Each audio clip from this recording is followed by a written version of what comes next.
Today's video is sponsored by the Waystar Kickstarter, live now. Waystar is a new Dungeons & Dragons 5e conversion that uses familiar rules and preserves the fast-paced nature of the 5e system that so many enjoy. Who wants to learn a whole book of new rules just so I can be in space? Not me. Waystar uses familiar rules so you can hit the ground running with ease. And most importantly, it can accommodate campaigns that feel like your favorite science fiction media. Mass Effect? Build a military corvette with a ragtag crew and set your campaign around the axial systems. Maybe something like Firefly? Build a retrofitted scavenger ship with a mercenary crew and set your campaign in the periphery. Waystar includes everything you need to run a truly epic science fiction campaign right away. You get 4 books which include the familiar core rules, new cosmic horrors, immersive galactic settings, and an action-packed heist adventure. Click on the link in the description below and take your table into the endless unknown stretches of space for an epic adventure.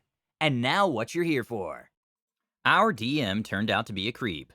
So I've been sitting on this one for a second because truthfully I was still sort of reeling from what happened. But I think I'm finally ready to talk. I have a hell of a D&D horror story to tell y'all. Here's my tale of how our DM turned out to be a creep. After years of wanting to get into it, I finally started playing D&D early this year and joined a few Discord servers dedicated to such. After my old session broke up, a story for another day, I wanted to get back into playing, so in one of the servers I posted an ad in an LFG section detailing that I was newer to D&D and looking for a newbie-friendly game, and was almost instantly picked up by a DM we'll call Ted. Ted, 35 years old, explained to me that he was running a Domains of Dread module, and one of their players was being kicked out for not showing up, so I could have their spot. He explained that the DoD module was a lore and story-heavy game that was pretty dark, dangerous, depressing, and player death wasn't off the table. And although it seemed pretty intimidating for a noob like myself, I'm a slut for a good dark story, and knew that staying out of my comfort zone was going to be key for growing as a player, so I said yes anyway. Now, I'm not a conflict-averse person at all, and I'm in my late 30s, so I'm pretty savvy about men just from sheer life experience.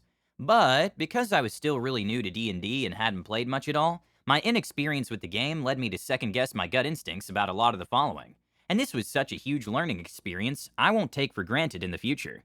If I could preface the rest of the story with anything, it's this: trust your gut, it's usually right. So, I made my character an elven bard and met my party members. Immediately I noticed that the party was absolutely huge, and that every other player, other than one boy who turned out to be a minor, and thus no threat to him romantically, and one male who was kicked out the next session, we were all women. Now obviously, plenty of women play D&D. It's not unusual to me to see multiple women in parties, even parties made up of entirely women. What struck me as unusual right away was that generally speaking, when you see a party of all or mostly women, it's being DM'd by a woman as well, on purpose, usually to avoid the problems we ended up facing. So that was red flag number 1. I, in the back of my mind, was thinking to myself, oh no, is this going to end some kind of wannabe harem situation here? Some people ended up dropping out or leaving, or got kicked out for various reasons, and we got some new people in. And I personally invited another male to even out the gender ratio a little bit. But the only person in this tale that's relevant to this story is our cleric, who I'll call Sparrow. Sparrow, 17 years old, is a really nice girl, and our characters really quickly became good friends. She and I talked out of character semi-frequently, and she occasionally asked me for advice about dating and boys. The first month I played with him, though, I really struggled.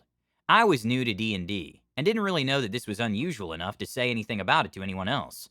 But during every single session, some NPC would end up going off and yelling at my character furiously, who was actually a very sweet girl, and not a troublemaker that might have otherwise deserved it.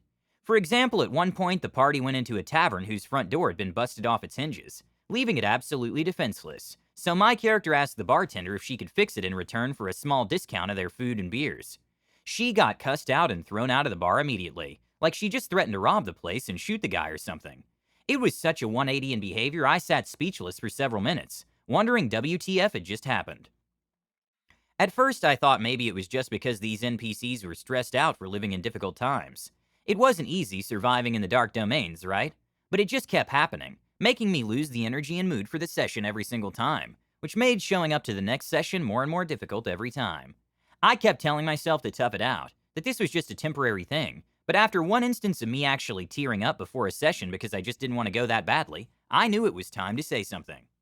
After about 2 months of every session being shouted at angrily from asshole shopkeepers and other horrible NPCs, I finally went to the DM and told him I was thinking about leaving, because I was struggling with staying motivated in the game. I told him that I didn't understand why the NPCs seemed to single out and target my character to shout at, and he promised he'd nip it in the bud, without explaining why I was so frequently his in-character punching bag. That wasn't the only reason I was struggling, though. I also noticed that the DM never talked to anyone about their characters' backstories or secret things like that, or spoke to anyone in private after the game about it either. Except for Sparrow, I found out a bit later. The world didn't seem to be affected by us or have anything to do with us. We just seemed to show up and fumble through attempting to help people. Frequently unsuccessfully, I might add, without our characters having any meaningful impact or existence in it. Even though he advertised the game to me as a lore and story-heavy game, and even though I was a meticulous note-taker, I couldn't seem to figure out how our individual backstories and characters were being tied into this game. For instance, in the DoD module you have something called Dark Gifts, which you can either be born with or discover through the story progression. The characters who had to discover it via story did so very suddenly, with almost no preamble, and after it was resolved, the Dark Gift was literally never brought up again, leaving my team feeling like they were mere afterthoughts. The only person whose character seemed to have an impact on the lore and story in the game was Sparrow.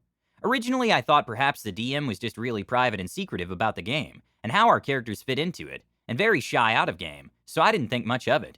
Especially after I found out that Sparrow and DM were friends from a campaign before, so her being the only person he spoke to seemed fairly normalish. But after several months where only Sparrow's character had any evident meaningful impact or history, it became clear that he probably hadn't even read our backstories, and didn't care about the rest of the team's character arcs during the module either. During the story progression, the party ended up rescuing some soldiers from a pretty desperate situation, and the captain of the guard, an NPC we'll call John, ended up taking a liking to my bard. When we eventually left the island they had been on, NPC John got promoted to DMPC and just invited himself to come onto our boat and leave with us. Even though our characters were obviously not comfortable having an extreme vulnerable human on board, with no magical abilities or martial skills. He was a level 0 commoner with no D&D class.